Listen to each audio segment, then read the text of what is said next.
My name is Emily Carter. At 29, with the rank of captain in the Special Forces, people tend to think I'm fearless. They're wrong. My greatest fear was standing right in front of me, in my own pristine white wedding dress.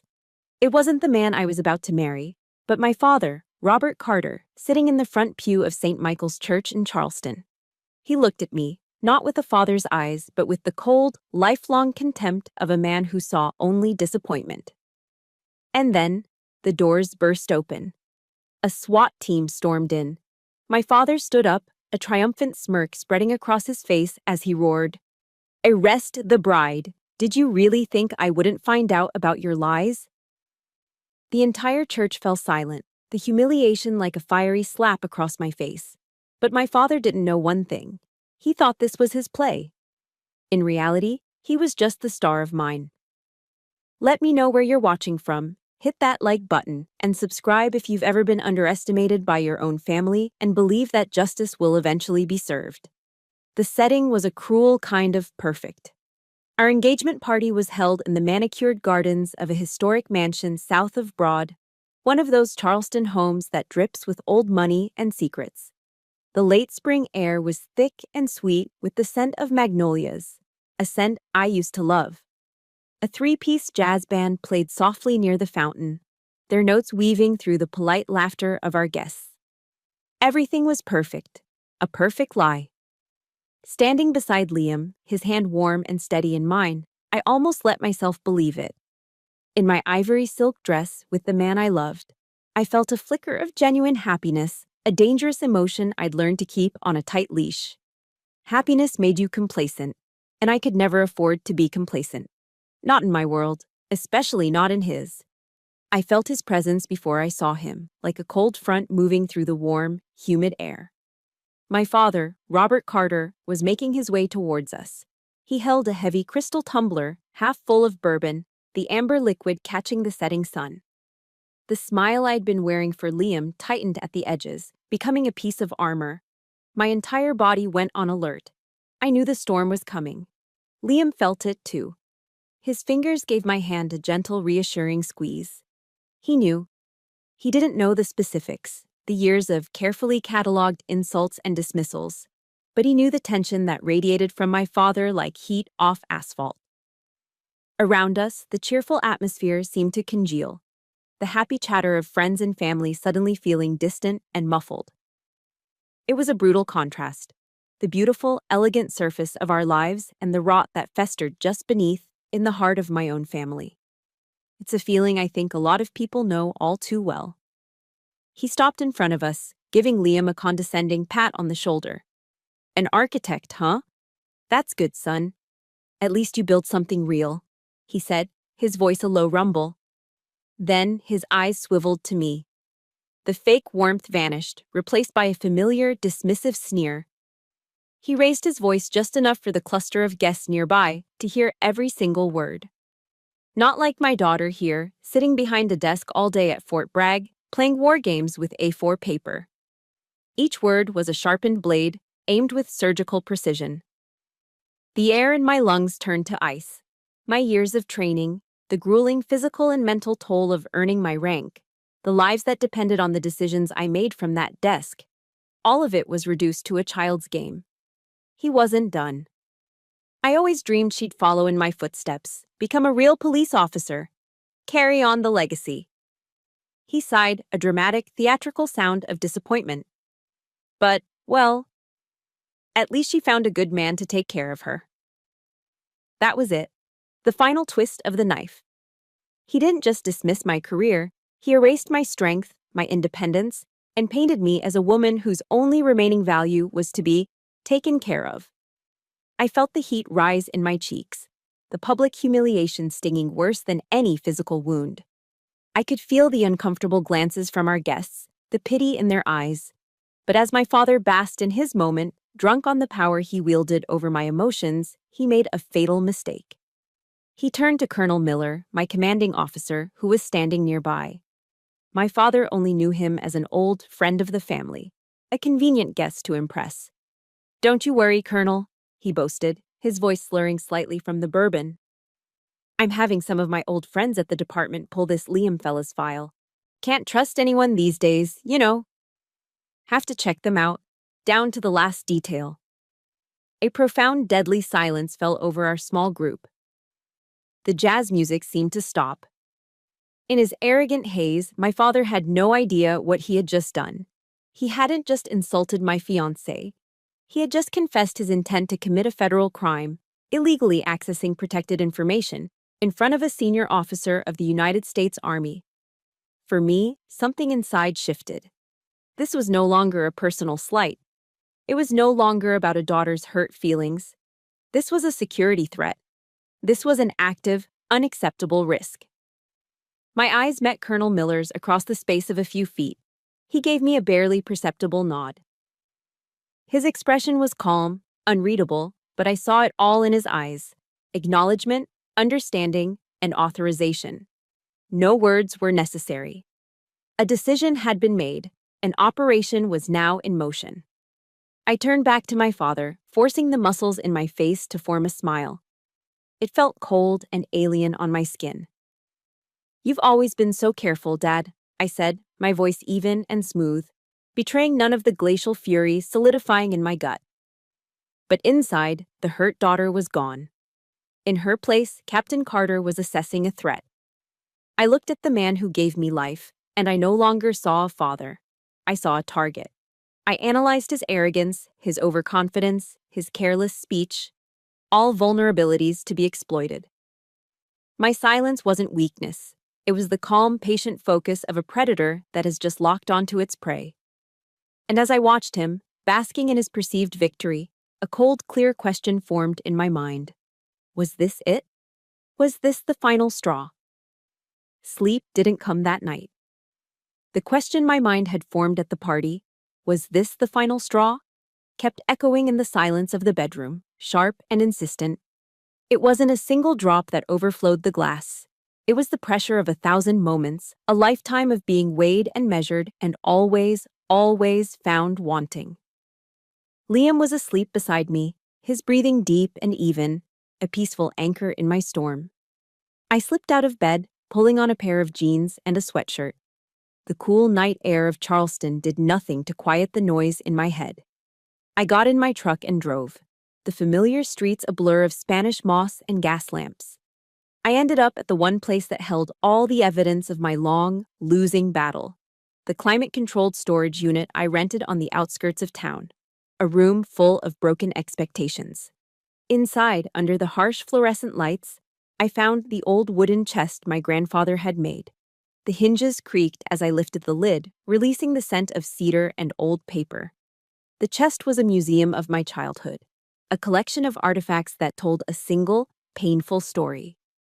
On top lay a yellowed newspaper clipping from the Post and Courier, dated from when my father was first promoted to commissioner. A proud photo of him, smiling and confident, a man at the peak of his power. Shoved into a corner of the chest, almost as an afterthought, was a small velvet bag. I emptied its contents into my palm.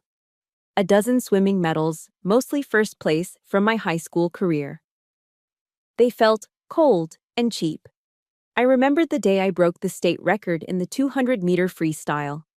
I'd run to him after the race, dripping chlorinated water on the pool deck, my chest aching with pride.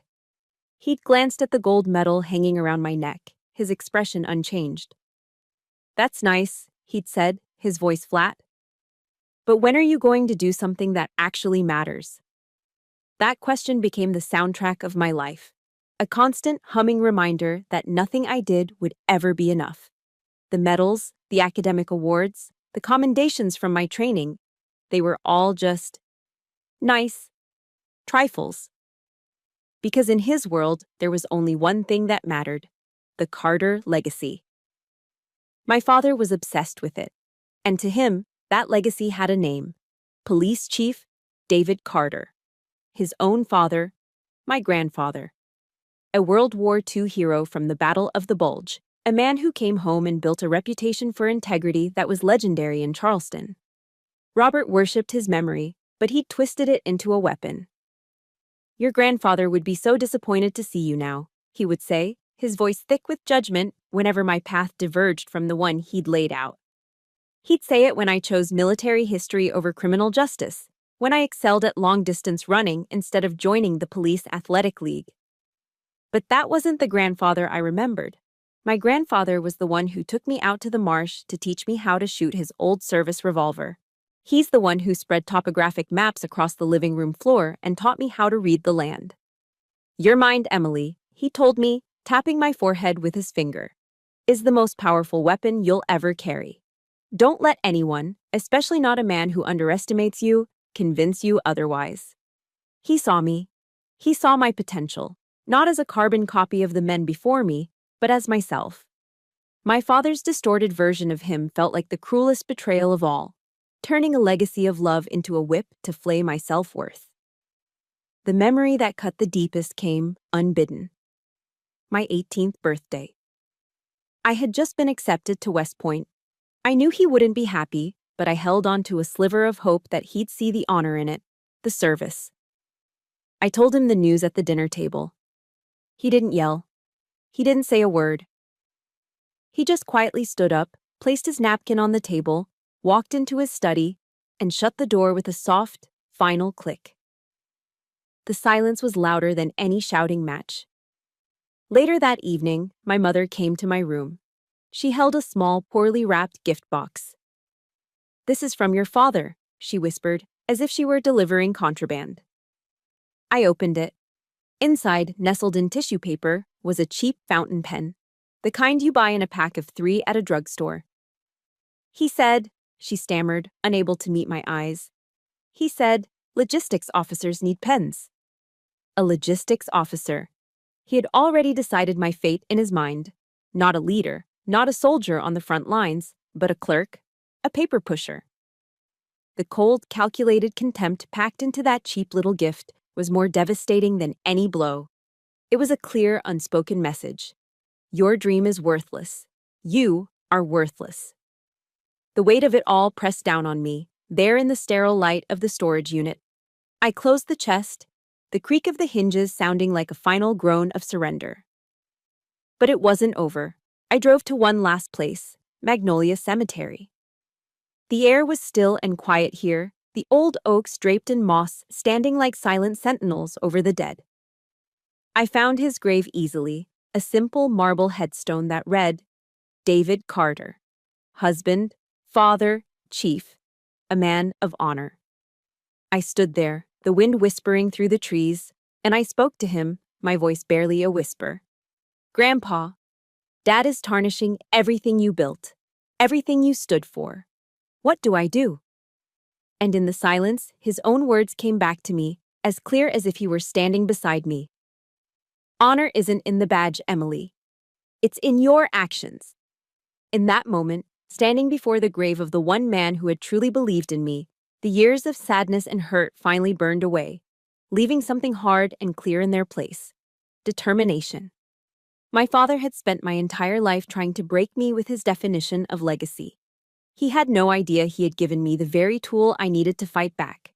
I would not let him destroy my grandfather's real legacy. I would not let him destroy my future. I would act, not for revenge, for honor. It was a silent vow, made under the stars in a place of ghosts and memories, but it was stronger than any oath I had ever sworn. If you've ever felt like you weren't good enough for a parent, no matter how hard you tried, please support this story by hitting the like button. And in the comments, just type one word: honor. Let them know what truly matters. The vow I made at my grandfather's grave wasn't left to hang in the quiet cemetery air. It settled deep inside me, a core of cold, hard resolve. But I didn't have to wait to act on it. My other world came calling first. It happened at 0300 hours. My personal phone doesn't ring with a melody. It vibrates with a harsh, coded buzz, a sound designed to cut through the deepest sleep. I reached for it on the nightstand, my movements practiced and silent. The screen glowed with a single word: Olympus. It was Colonel Miller. "Valkyrie, we have a situation." His voice came through the encrypted line, calm and clipped. No preamble, no wasted words. That was all it took. In an instant, Emily Carter, the fiancée, the daughter, evaporated. I slid out from under the warm covers, careful not to wake Liam. He mumbled something in his sleep and rolled over, completely unaware. I moved through the darkness of our bedroom like a ghost, my feet finding their way without a sound. I pulled on my tactical gear, the familiar feel of the ripstop fabric and the solid weight of the equipment, a strange kind of comfort. Before I left, I paused by the bed. In the faint moonlight filtering through the blinds, I could see Liam's face, so peaceful and untroubled. I leaned down and pressed a light kiss to his forehead, a silent apology for the lies that kept him safe. To him, my prearranged excuse was that I was heading out for an early morning inventory check at a secure warehouse. A bland, boring lie to cover a world of violence and consequence he could never know. As I slipped out the door, the weight of that deception settled on me, a familiar, heavy cloak. I was stepping out of his world and into mine, a world of life and death. The drive to Fort Bragg was a transition. The quiet residential streets gave way to the sprawling, sterile efficiency of the base. Here, the rules were different. The stakes were absolute. Inside the Special Operations Command Center, the logistics officer my father mocked ceased to exist. Here, I was Valkyrie, commanding officer of ODA 7214. The room was a cavern of muted light and quiet intensity, the only sounds the hum of servers and the low murmur of analysts. The air crackled with controlled urgency. Ghost, my team sergeant and right hand, was already there, his scarred face grim. He handed me a tablet. "Ma'am," he said, his voice a low gravel. "Hostage situation. Yemen." My face became a mask of cold focus. The report was concise. An American aid worker, a doctor named Aris Thorne, had been taken from a makeshift clinic in a contested province. His captors were a local militant faction known for their brutality. I absorbed the data: satellite imagery, signals intelligence, human intel reports. My mind processed it all, filtering out the noise, identifying the threats, formulating a plan. There was no room for doubt here. No one questioned my authority or my capability. My voice, when I spoke, was the law. My judgment was the thin line between a successful rescue and a catastrophic failure. Here, I wasn't a disappointment. I was a leader, respected without question. This was the only place on Earth I could truly be myself. "Ghost, I want your team ready to move in 20, I commanded, my eyes scanning the live drone feed. "Intel says they're holding him in a fortified farmhouse, here." I pointed to a spot on the digital map. "We go in silent, under cover of darkness. Standard operating procedure." For the next 12 hours, I didn't move from my chair. I orchestrated the mission from half a world away, my mind a complex machine running a dozen scenarios at once. My heartbeat remained slow and steady, a practiced calm I'd honed over years of high-stress situations. My team's lives and the life of Dr. Thorne were in my hands. I watched their progress as green icons on a satellite map, listening to their clipped communications through my headset. Then, chaos. "Valkyrie, this is Ghost. We have a problem." His voice crackled in my ear. "The target is not at the primary location. I repeat, the asset has been moved." My blood ran cold. The intel was wrong. This was the commander's nightmare. The plan was compromised. A new report flashed on my screen. A possible secondary location, a cluster of buildings in a nearby village, but the intelligence was thin, unconfirmed. I had seconds to make a call. Abort the mission, and Dr. Thorne was likely a dead man. Change the plan on the fly, and I was sending my men into a potential trap, risking all their lives on a guess. The crushing loneliness of command settled on my shoulders. In that moment, there was no one to turn to, no one to share the burden. The decision was mine alone. I thought of my grandfather's words. Sometimes the right thing to do is the hardest thing to do. I took a breath. "Ghost, proceed to secondary location," I said, my voice steady, betraying none of the turmoil inside me. "Exercise extreme caution. I want constant updates." The next hour was the longest of my life. The silence was deafening. Then, finally, Valkyrie, we have the asset. He's safe. I say again, asset is secure. A wave of relief so powerful it almost buckled me washed through my body. Mission successful. I drove home as the sun was beginning to bleed over the horizon, painting the Carolina sky in shades of pink and orange. I was bone-tired, running on nothing but adrenaline and caffeine, but my mind was clear. I stripped off my gear in the garage, hiding my sidearm and noticing the small dark bruises already forming on my arms from leaning against the console for hours. When I walked into the kitchen, Liam was there, making coffee. The familiar, comforting smell filled the air. He turned and gave me his warm, easy smile. "Rough night, honey?" he asked, his eyes full of sincere concern. "The usual," I replied, the lie tasting like ash in my mouth. "Just paperwork." He wrapped his arms around me, and I leaned into him, closing my eyes. I had just commanded a team of elite soldiers, made a life-or-death decision, and saved a man's life from thousands of miles away. But I could never share that victory, that terror, that truth, with the man I loved more than anything. This was the price of my two worlds, the cost of being Valkyrie. For the first time in a long time, I wasn't alone in my fight. The silent decision made at the engagement party now needed a voice, a plan. The next morning, I found myself standing outside Colonel Miller's office. His office wasn't like the sterile, uniform spaces of most military commanders. It felt more like a historian's study, a sanctuary. The walls were covered with antique maps of forgotten battlefields. Sunlight streamed through the large window, illuminating the worn leather of the chairs and a simple wooden plaque on the wall. It held a quote from Theodore Roosevelt. "Far better it is to dare mighty things, to win glorious triumphs, even though checkered by failure." It was a room where history was respected and difficult decisions were made. He was waiting for me. Two thick ceramic mugs of black coffee, strong enough to strip paint, sat on his desk. There was no small talk. He just gestured to the chair opposite him. "Talk to me, Valkyrie," he said, his voice calm and even. I laid it out for him. Not as a wounded daughter seeking sympathy, but as a senior officer reporting a credible threat. I was clinical, precise, removing all emotion from my voice. I detailed my father's actions at the party, his stated intent to illegally access a federal database, and the potential security risk he posed. Robert Carter's actions compromised my operational security and, by extension, that of other assets, I concluded, my tone level. He has become a liability that needs to be neutralized. Colonel Miller listened without interruption, his hands steepled under his chin. He looked at me, his gaze direct and unwavering.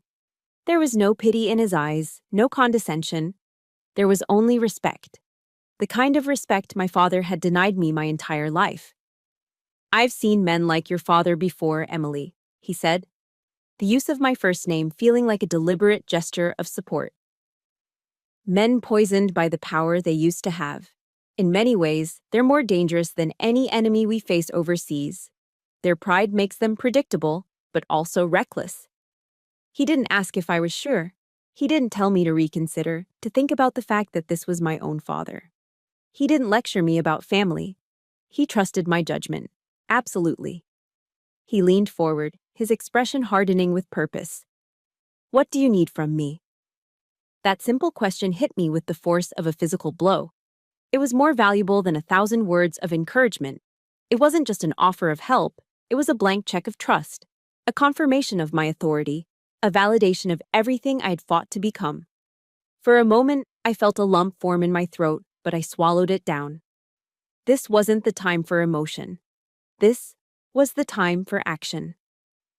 My next meeting took place far from the formal structure of Fort Bragg. It was at a dive bar just off post, a place with sticky floors, the smell of stale beer, and the quiet ghosts of soldiers who had come and gone. It was the kind of place where oaths of loyalty were sealed over cheap whiskey, and they meant more than any contract signed in a lawyer's office. Ghost was waiting for me in a dark corner booth. He nursed a bottle of beer, his scarred, impassive face making him blend into the shadows. I slid into the seat across from him. Again, I kept it brief, professional. I laid out the tactical situation, the need for a small, discreet team for a sensitive domestic operation. I didn't get into the emotional details. He didn't need them. He listened, his dark eyes never leaving my face. When I finished, he just nodded once. "Whatever you need, Captain," he said, his voice a low rumble. "My team is your team. We're ready." He paused for a beat, then looked down at his beer bottle, turning it slowly in his hand. "My old man was a piece of work, too," he added, his voice dropping even lower. "I get it." That was all he said. But in that small, gruff admission, a bond was forged that was stronger than any order I could give. His loyalty wasn't just duty. It was born from a shared understanding, from the silent brotherhood of those who had survived the wars, fought within their own homes. I knew then, with absolute certainty, that he would follow me into hell and back. I left the bar feeling a warmth spread through my chest, a feeling I hadn't realized I'd been missing so desperately. Hope. But the warmth turned to a familiar, chilling loneliness later that night. Liam and I were in the kitchen, making dinner together. The smell of garlic and basil filled the air, and for a few minutes, everything felt normal. We were just a couple, planning a wedding, building a life. Liam stirred the pasta sauce, his expression thoughtful. "You know, I think you should talk to your dad," he said, his voice full of the genuine, well-meaning kindness that I loved so much. "The wedding is so close, it would be good to get everything sorted out before then." I forced a smile, but it felt brittle. "I'll sort it out, honey. I promise." How could I explain it to him? How could I tell this good, decent man that sorting it out didn't mean reconciliation? It meant executing a tactical operation. I couldn't tell him his future father-in-law was a security threat I was actively planning to neutralize. The secret stood between us, a wall of glass, invisible but impenetrable. He pulled me into his arms, and I rested my head on his chest, listening to the steady beat of his heart. And in the safety of his embrace, surrounded by the man who was my future, I had never felt more alone. My real family, the one forged in trust and shared purpose, was waiting for my command. But I had to hide them, and the truest part of myself, from the man I was going to marry. With my allies in place, there was no hesitation. The vow I made at my grandfather's grave shifted from a whisper of hope to a concrete plan of action. We called it Operation Nightingale. A nightingale sings most beautifully just before the dawn, and my father's downfall would be the prelude to my new life. Sun Tzu's words echoed in my mind: "Know your enemy and know yourself, and you will not be imperiled in 100 battles." I knew my father's greatest weakness was not his temper, but his monumental arrogance, and I would use it to destroy him. The first phase began in a secure, windowless room at Fort Bragg, a sensitive compartmented information facility, or SCIF. My team's tech specialist, a young genius we called Hex, worked his magic. On his multiple screens, the internal database of the Charleston Police Department came to life. "Okay, Captain," Hex said, his fingers flying across the keyboard. "I'm creating the ghost file now." He built a digital breadcrumb trail, a fabricated profile under Liam's name. It was a masterpiece of subtle misinformation. It contained nothing concrete, nothing that could truly harm Liam's reputation, but was filled with vague, suggestive red flags, notes about questionable real estate transactions, a flag to investigate foreign contacts, a mention of a sealed juvenile record that never existed. Hex then placed the file under a low-level security classification, just secure enough to look important, but accessible enough for someone with old credentials and a sense of entitlement to pry open. My father wouldn't be able to resist the bait. "The trap is set," Hex confirmed, leaning back. "The file is laced with a silent tripwire. The moment it's accessed by an unauthorized user, it sends an alert directly to the FBI's Cyber Division and CPD's Internal Affairs. They'll have the user's IP address, login credentials, and a timestamp down to the microsecond." The digital trap was laid. Now we had to prepare the physical one. My wedding venue, the historic St. Michael's Church, became my battlefield. Sprawled across a table in our briefing room was not a seating chart, but a tactical layout of the church. My team and I went over it like we were planning an embassy evacuation. Ghost, you're the wedding videographer, I instructed, pointing to a position near the front of the nave. Your primary lens will have a direct, unobstructed line of sight on Robert Carter at all times. I want his face, his reactions, every detail. Ghost nodded, his expression unreadable. 2 more of our guys will pose as catering staff, I continued, marking the main entrance and a side exit. They'll handle surveillance and access control. Our communications hub will be the organist. The man was a former Army signals specialist who owed Miller a favor. He could play Bach's toccata and fugue with one hand and coordinate a multi-channel encrypted network with the other. Every detail of my wedding was weaponized. The placement of the floral arrangements provided cover. The guest list was vetted not for social standing, but for strategic positioning. It was a perfect plan, cold, precise, and ruthless. I was turning the most sacred day of my life into a meticulously orchestrated sting operation. There was a bitter irony in it that I didn't allow myself to dwell on. Just as we were finalizing the last details, my personal phone rang. The caller ID showed a picture of my mother, smiling on a beach vacation. My stomach tightened into a knot. I motioned for my team to give me a moment and stepped into the hallway. "Hello, Mom," I said, my voice carefully neutral. "Emily, darling." Her voice was syrupy sweet, a tone she always used when she was about to ask for something, or worse, deliver a lecture disguised as concern. "I was just thinking about you. Your father. He's just worried about you, that's all. He can be a little hot-headed, but it's all because he loves you so much." I remained silent, letting her spin her web. "You're a daughter, Emily. You should be a little softer. Just apologize to him. For the family. Don't let your silly pride ruin this happy time for everyone." Every word was a carefully chosen instrument of manipulation, wrapped in the language of motherly love. But it wasn't love. It was cowardice. She wasn't protecting me. She was protecting her own fragile peace, the carefully constructed illusion of a perfect Charleston family. She was the warden of my father's prison, ensuring the walls held strong. And in that moment, her betrayal felt more profound, more painful than my father's open hostility. He was the storm, she was the quiet rot that weakened the foundations. I took a slow, steadying breath. The hurt was there, but it was distant now, separated from me by a wall of cold resolve. "Mom," I said, and I was surprised by how calm my voice was, how devoid of the old tremor of a daughter desperate for approval. "I will not apologize for being the person I am. I hope you and Dad will be there to witness me start my new life." I put a slight, deliberate emphasis on the word witness. It wasn't an invitation, it was a warning. A stunned silence met me from the other end of the line. Before she could recover, I ended the call.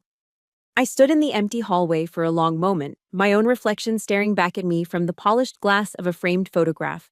There was no more doubt. No more hesitation. The face looking back at me wasn't Emily Carter, the daughter, the fiancée.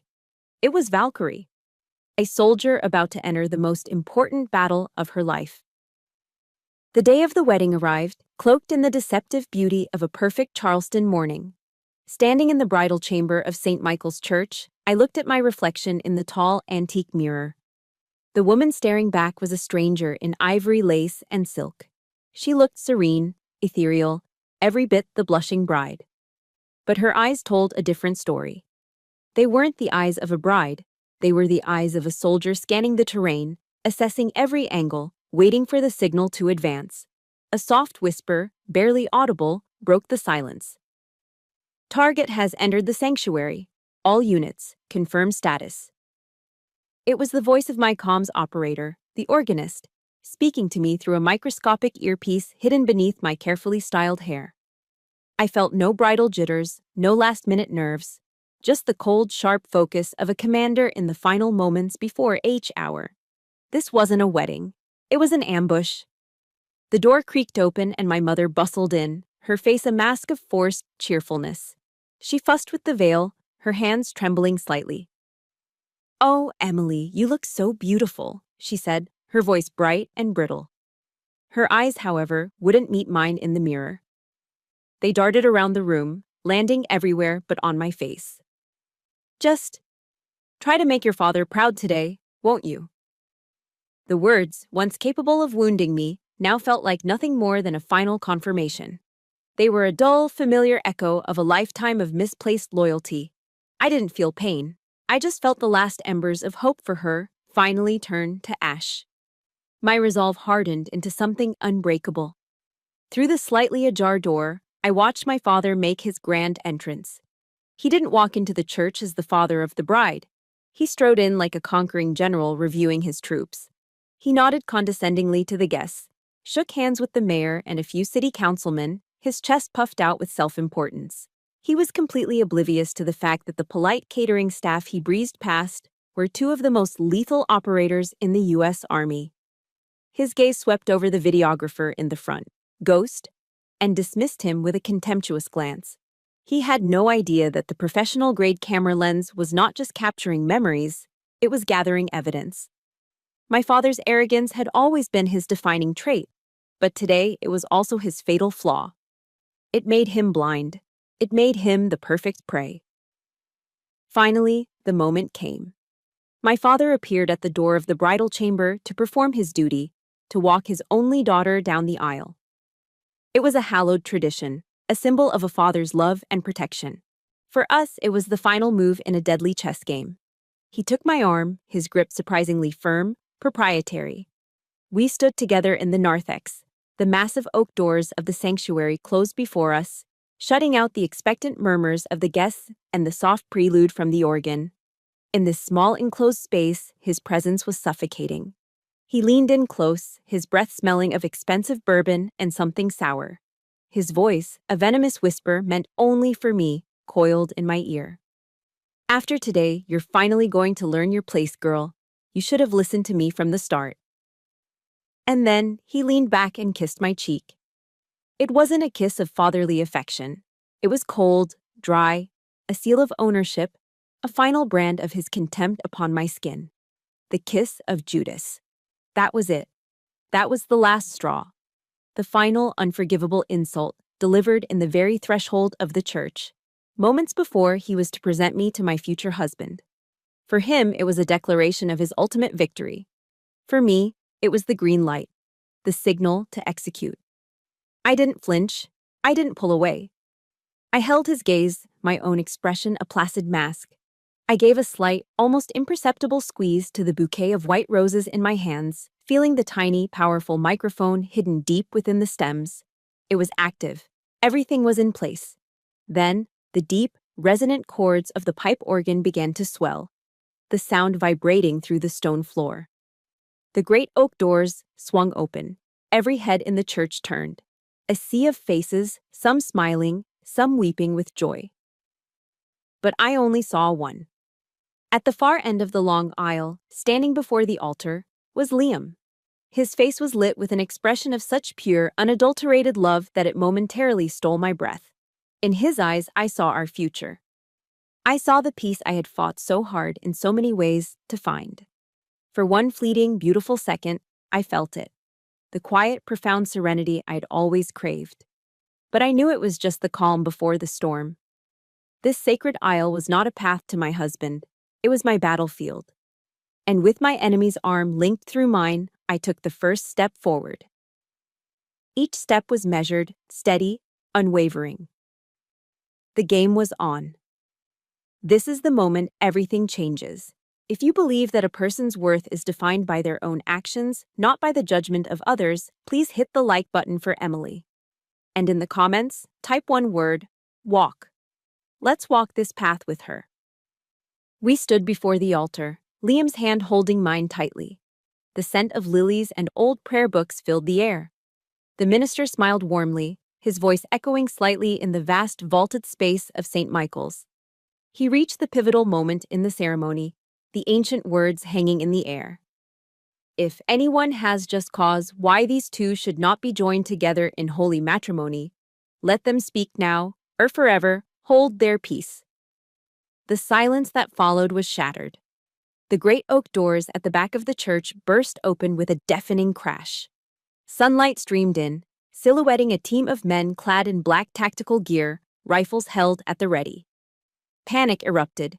Guests screamed, ducking behind the pews. The organist, my man on comms, let out a single, discordant note that shrieked through the sanctuary before falling silent. Liam instinctively moved to shield me, his body a warm, solid wall in front of mine. But I didn't move. I stood perfectly still. From the front pew, my father rose to his feet. His face was not one of fear or confusion. It was illuminated with pure, unadulterated triumph. This was his moment. This was the culmination of his grand plan to reclaim his authority, to put me back in my place. He was the director of this play, and the final act had just begun. He pointed a shaking, accusatory finger directly at me, his voice booming with righteous fury, a performance for the ages. "Did you really think I wouldn't find out about your lies?" he roared, his voice bouncing off the stone walls. He then turned his command to the advancing tactical team. "Arrest the bride." He truly believed it was the greatest moment of his life, the instant he finally reclaimed his stolen legacy. The armed men, who he thought were loyal Charleston police officers acting on his command, advanced down the aisle, their boots echoing like hammer blows on the flagstone floor. I looked past Liam's shoulder, my eyes locking directly with my father's. I saw the smug satisfaction in his gaze, the certainty of his victory. And in that moment, I felt nothing but a profound, cold pity for him. I let the dramatic silence hang in the air for a few heartbeats, allowing him to savor his moment of glory. I wanted him to feel the absolute peak of his power just before I took it all away. Then, slowly, deliberately, I raised my bouquet of white roses to my lips. Speaking into the tiny microphone hidden within, my voice cut through the terrified silence of the church. It was not a shout. It was a clear, calm, and lethally sharp whisper. "Nightingale." The effect was instantaneous. It was absolute. The advancing tactical team froze mid-stride as if a switch had been flipped. Then, as one, they pivoted. A 180-degree turn, executed with the flawless, synchronized precision of elite soldiers. Their weapons, which had been vaguely pointed in my direction, were now aimed squarely at one man, my father. The triumphant smirk on Robert Carter's face faltered. It froze, then cracked, then completely shattered. His eyes widened, darting from the armed men to me and back again. Confusion warred with disbelief, and then a wave of dawning, sheer terror washed over his features as the horrifying truth crashed down upon him. He was not the hunter. He was the prey. And he had walked directly, arrogantly, into a trap he never even saw. A figure rose from the second pew, where the most distinguished guests were seated. It was Colonel Miller. He was no longer the unassuming family friend. He was a commanding officer, radiating an aura of absolute authority that filled the vast church. He strode to the front, his footsteps measured and heavy. He stopped directly in front of my father, his voice ringing out with the cold, hard clarity of a judge passing sentence. "Robert Carter," he declared, his voice leaving no room for argument. "You are under arrest for abuse of authority and the unauthorized access of a federal database." My mother let out a strangled cry, a sound of pure disbelief. "Robert, what is this? This is a mistake." But it was no mistake. Ghost detached himself from his position near the side wall. He set his video camera down on a pew, the red recording light still blinking, and calmly approached my father. From his belt, he produced a pair of gleaming, standard-issue steel handcuffs. "You have the right to remain silent," Ghost said, his voice flat, emotionless, reciting the familiar words of the Miranda warning. The entire church held its breath. The air was thick with shock and a tension so palpable you could almost taste it. The grand, powerful illusion that was Robert Carter, former police commissioner, patriarch, and tyrant, had just been publicly and irrevocably shattered into a million pieces. His kingdom had crumbled, and I was the one who had brought it down. My father stood frozen between two soldiers, the steel of the handcuffs a stark, brutal reality against the tailored cuffs of his expensive suit.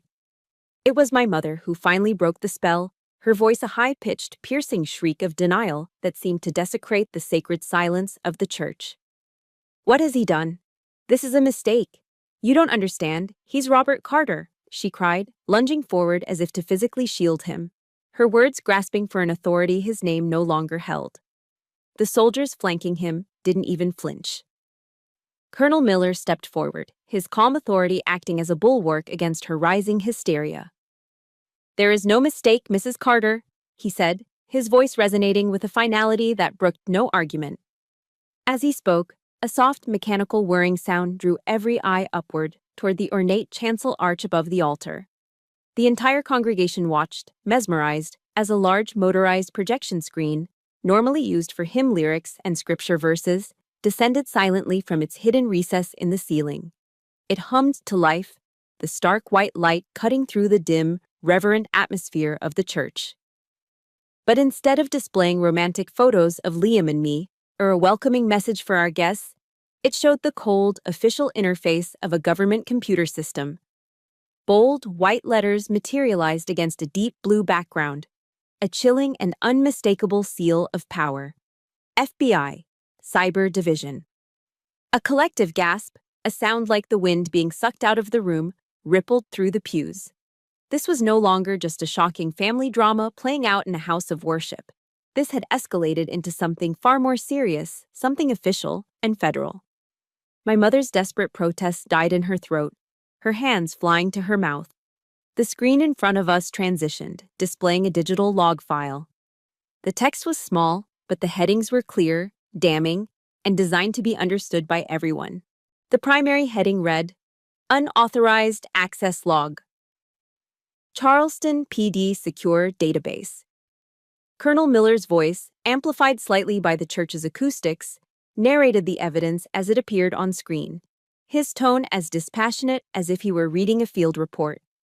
On May 17th, at precisely 11:42 p.m., a remote login was initiated using the credentials of a retired police officer, one Michael Jennings. The name of one of my father's oldest and most loyal cronies hung in the air, next to a timestamp that corresponded directly with the night of our engagement party. Beside it, the name of the file that was accessed, highlighted in red, Thompson, Liam R. Pending investigation. The ghost file, the bait, the trap.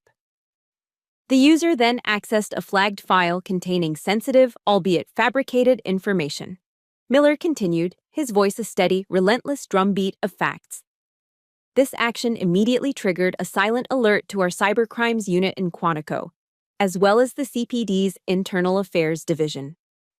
My father, finally finding his voice, began to bluster. His face, already flushed with anger, deepened to a dangerous, apoplectic shade of crimson. This is fabricated nonsense. It's entrapment. That's not my login. You can't prove a thing. We are aware that is not your login, Mr. Carter, Miller said calmly, his gaze unblinking. The case against Officer Jennings will be handled separately. We are, however, interested in the phone call that prompted his illegal search. Please direct your attention back to the screen. And then, the audio icon on the screen pulsed. A sound file began to play. The church's state-of-the-art speakers, designed to carry a pastor's gentle sermon and the angelic notes of the choir, now broadcast my father's voice. It was raw, unfiltered, and saturated with the casual, arrogant authority he was so used to wielding. I don't care how you do it, Mike, his voice boomed through the sanctuary, unmistakable and utterly damning. Just get me something on the kid. Anything. I want to know everything about him before he marries my daughter. There was a pause and then a low, conspiratorial chuckle. Let's just say I want to be prepared for my wedding toast. A wave of shocked murmurs and sharp intakes of breath swept through the church. The evidence was absolute, irrefutable. The crime, the conspiracy to commit it, and the petty, vindictive motive, all laid bare for every one of his friends, colleagues, and family members to hear. There was nowhere left for him to hide. Ghost, who had retrieved his camera, was no longer filming the wide shot of the chaotic scene. The lens was now zoomed in, a tight, merciless close-up on my father's face. In that moment, the entire church, every guest, every person he had ever lorded his power over, witnessed the complete and utter implosion of Robert Carter. I watched him, my perspective shifting from that of a participant to a clinical observer. I saw the initial blustering rage on his face curdle into slack-jawed confusion. I saw that confusion morph into a dawning, horrifying recognition as he heard his own voice, his own words, condemning him beyond any hope of denial. His eyes darted frantically from the screen to Colonel Miller, then to me. And in them, I saw the final, devastating realization. He didn't just see the evidence against him, he saw the architect behind it all. He saw the entire brilliant, ruthless campaign orchestrated by the very daughter he had dismissed as a worthless, paper-pushing clerk. He seemed to physically shrink inside his expensive suit. The powerful, imposing figure of the former commissioner, the proud patriarch of the Carter family, vanished. He was replaced by a pathetic, cornered old man, exposed not as a fallen hero, but as a common criminal caught in his own petty web of deceit. He looked small. He looked defeated. The soldiers began to lead him away. As they passed the front pew where I stood with Liam, he stopped, his body rigid. He turned his head and locked his eyes on me. They burned with a toxic, impotent mixture of pure hatred and utter disbelief. He was searching my face for something: triumph, tears, a daughter's gloating victory. He found none of it. I simply looked back at him, my expression a carefully constructed blank. My heart wasn't pounding with glee. It was still. The war was over. The objective had been achieved. There was nothing left to feel but the vast empty space where a father's love should have been. He opened his mouth, a guttural sound forming in his throat, but no words came out. The soldiers gently but firmly pulled him along, escorting him down the long aisle he had so arrogantly strode down just minutes before. My mother, her face a mess of tears and mascara, stumbled after them. The great oak doors of the church swung shut behind them, the sound echoing with a heavy, profound finality. And then there was silence. Not the shocked, panicked silence from before. This was a different kind of quiet. It was the deep, unshakable silence that comes only after the truth, in all its brutal and cleansing clarity, has finally been revealed. The heavy silence that fell after my father was escorted out was a vacuum, pulling all the air and sound from the historic church. The guests sat frozen in their pews, a sea of shocked faces. The minister looked utterly lost, his Bible held limply in his hands. It was a moment suspended in time, the aftermath of a detonation. Then Colonel Miller, who had returned to his seat, broke the spell. He stood up, and in the profound quiet, his voice was a clear, steady beacon. He turned to the bewildered minister. "Apologies for the interruption, Pastor. Please continue with the ceremony." His words were an order, a return to normalcy, a declaration that the darkness had passed and the light was being reclaimed. A collective sigh of relief seemed to whisper through the sanctuary. Liam's hand, which had never left mine, tightened its grip. He turned to me, and I braced myself for the questions, the confusion, the shock. Instead, his eyes were clear. There was no doubt in them, no fear, only a look of profound awe and a love so deep it anchored me. "I always knew you were special," he whispered, his voice thick with emotion. "I just never imagined how much." And for the first time that day, a genuine smile touched my lips. It felt like a sunrise after a long, dark night. I felt a wave of lightness, of relief, so pure it was dizzying. I looked over my shoulder. My team, Ghost, Hex, and the others, had removed their tactical helmets and balaclavas. They now stood respectfully along the side aisle, no longer an assault team, but a silent, formidable honor guard. My honor guard. Surrounded by these men, my true brothers in arms, with the love of my life beside me, I turned back to the minister. We exchanged our vows. The ancient words of love, honor, and fidelity took on a new, more powerful meaning. We were not just promising our futures to each other. We were consecrating a new beginning, forged in truth and defended by a family of warriors. The wedding reception was held at a beautiful historic rice mill overlooking the Ashley River. The storm had passed, but the aftershocks were still to come. I knew a final confrontation was inevitable. I found my mother near the veranda, staring out at the water, a champagne flute untouched in her hand. She looked smaller, older. When she saw me, her face crumpled and the accusations began, fueled by grief and a lifetime of denial. "How could you do that to him, Emily?" she sobbed, her voice trembling with rage. "To your own father. He's your family." I looked at her, and the anger I had held for her for so long was simply gone. It had been burned out of me in the crucible of the past few weeks. All I felt was a vast, hollow sadness, a grief for the mother I wished I'd had. "I gave Dad 29 years of chances to be my father, Mom," I said, my voice quiet but firm. 29 years, but he chose to be my enemy. And when the time came to choose, you chose to stand with him. The truth of it hung in the air between us, stark and undeniable. I reached out and gently placed a hand on her shoulder. Her skin felt fragile. "I do love you, Mom. But I cannot let the toxicity of your marriage destroy my life anymore. This is the boundary." She stared at me, speechless. For the first time, she wasn't looking at the disappointing daughter, the difficult child. She was seeing a woman she didn't recognize, a woman who had built a wall of self-respect so high and so strong that she could never breach it again. She finally understood.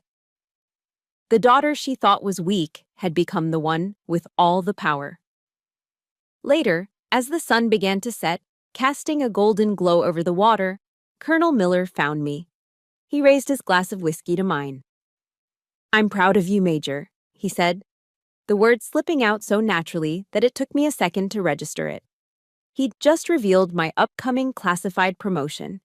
He smiled. "Not just for the flawless execution of the operation today, but for your integrity, for your courage." He looked at me then, not as my commanding officer, but with the warm, genuine pride of a father. "The Carter legacy isn't what your father leaves behind, Emily. It's what you are building right now." His words were the validation I had stopped searching for years ago, but that my heart still desperately needed. They were a balm on a wound that had been open since childhood, finally allowing it to heal. The rest of the evening passed in a warm, happy blur. When it came time for dinner, the head table was a picture of my new reality. The seats traditionally reserved for the parents of the bride were not empty. They were filled. To my left and right, beside Liam and me, sat Colonel Miller, Ghost, Hex, and the rest of my ODA team. The usual stilted wedding conversations were replaced by laughter and camaraderie. They told sanitized stories of missions, of shared hardships in faraway places, their words weaving a tapestry of trust and mutual respect. There were no backhanded compliments, no subtle digs, no suffocating judgment. There was only the easy, unconditional acceptance of my chosen family. I looked around the table at these men, these quiet warriors who had stood with me, who had trusted me with their lives, and today, with my own. I looked at my husband, whose love had been a steady light in my darkest moments. And I realized with a sense of peace so profound it almost made me weep, that I was finally home. Family isn't always about the blood you share. Sometimes it's about the people you bleed with in the trenches. 6 months after the wedding that became a reckoning, I stood on a stage under the hallowed gray arches of West Point. I was no longer Captain Carter, I was Major Carter. And I was addressing a lecture hall filled with young cadets, the future leaders of the U.S. Army. Their faces were a sea of discipline, focus, and youthful ambition, reminding me of a version of myself I'd almost forgotten. I was there as a guest lecturer on the topic of ethics in command. And for the first time, I told my story. Not the whole, messy, personal story of a father and a daughter, but the part that mattered, the part that had become my truth. I spoke about honor not as an abstract concept, but as a series of difficult choices. I spoke about integrity and how true loyalty is not to an individual, but to the principles of justice we swear an oath to defend. I told them that the most dangerous enemy they might ever face could be a compromised superior, and that their duty would be to the law, not to the man. My two worlds, the secret life of Valkyrie and the public life of Emily Carter, had finally merged. There were no more lies, no more hidden parts of myself. In the back of the lecture hall, leaning against the far wall, was Liam. He wasn't just my husband, he was my partner, my confidant who now knew everything. He watched me with a quiet pride that was my constant source of strength. I was a soldier, a wife, a leader. I was, finally, completely whole. The fallout from my father's arrest had been significant. Operation Nightingale hadn't just exposed one man's crime, it had pulled a thread that unraveled a wide-ranging web of corruption within the Charleston Police Department. My father's case led to a sweeping federal investigation, resulting in a dozen more arrests, several forced retirements, and a complete overhaul of the department's leadership. The Carter legacy my father was so obsessed with preserving had, in the end, become a necessary purge. His name was now synonymous with disgrace, a cautionary tale whispered in the halls of the very institution he once ruled. He had made his mark on history, just not in the way he had intended. He had become the villain of his own story. Life moved on. A year after our wedding, on a quiet Tuesday afternoon, the mail arrived. Bills, junk mail, a magazine, and one plain white envelope. There was no stamp, just a stark black ink marking from the Federal Correctional Institution in Butner, North Carolina. The return address read, Robert Carter.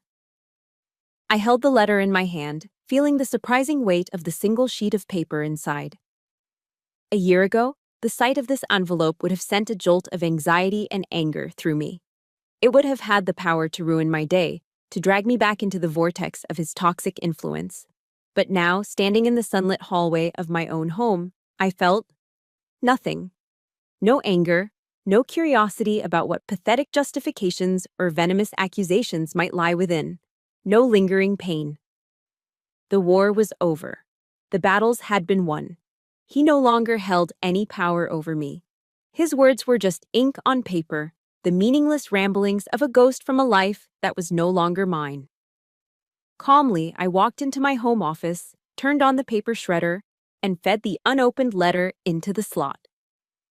The machine whirred to life, and in a matter of seconds, his final attempt to reach me, to control my emotions, was reduced to a cascade of meaningless, cross-cut confetti. I didn't even watch it finish. I just turned and walked away.